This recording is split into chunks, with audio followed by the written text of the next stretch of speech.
brought you by Silver Pumps and Motors. Top quality और consistent performance के लिए सिर्फ सिल्वर पंप्स नाम याद रखना. ఎందుకో తెలియదు గానీ ఈ మధ్య నార్త్ హీరోలకు సౌత్ మీద కాన్సంట్రేషన్ పెరిగిపోతుంది. అవసరం ఉన్నా లేకపోయినా తమ సినిమా విడుదలకు ముందే సౌత్ గురించి ఓసారి అలా మాట్లాడేస్తూ ఉంటారు. తాజాగా సికిందర్ రిలీజ్ కి ముందు సల్మాన్ భాయ్ కూడా ఇలాగే కమెంట్స్ చేశారు. అవే ఇప్పుడు వివాదాస్పదం అయ్యాయి. ఇంతకీ ఆయన ఏమన్నారో తెలుసా? సికిందర్ విడుదలకు ముందు సౌత్ సినిమాలతో పాటు దక్షిణాది ప్రేక్షకుల ప్రేమపై సల్మాన్ చేసిన కామెంట్స్ వైరల్ అవుతున్నాయి. తాను రోడ్లపై కనిపిస్తే భాయ్ భాయ్ అంటూ సౌత్ వాళ్లు ప్రేమ చూపిస్తారని, కాని ఆ అభిమానం థియేటర్లలో కనిపించదన్నారు కండలవేరుడు.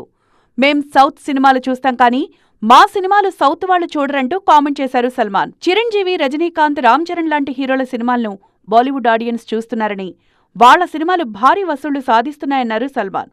ఎందుకంటే తాము థియేటర్కు వెళ్లి సౌత్ సినిమాలు చూస్తామని, కానీ సౌత్లో మాత్రం హిందీ సినిమాలు చూడరు, తమపై చూపే ప్రేమ మాటల వరకే అంటున్నారు భాయ్. సల్మాన్ కామెంట్స్ పై సోషల్ మీడియాలో విమర్శలొస్తున్నాయి. సౌత్ వాళ్లు చూడకుండానే అప్పుడు మీరు నటించిన ప్రేమ పావురాలు, ప్రేమాలయం తెలుగులో హిట్ అయ్యాయా? భజరంగి భాయ్జాన్కు సౌత్లో కలెక్షన్స్ వచ్చాయా అంటున్నారు.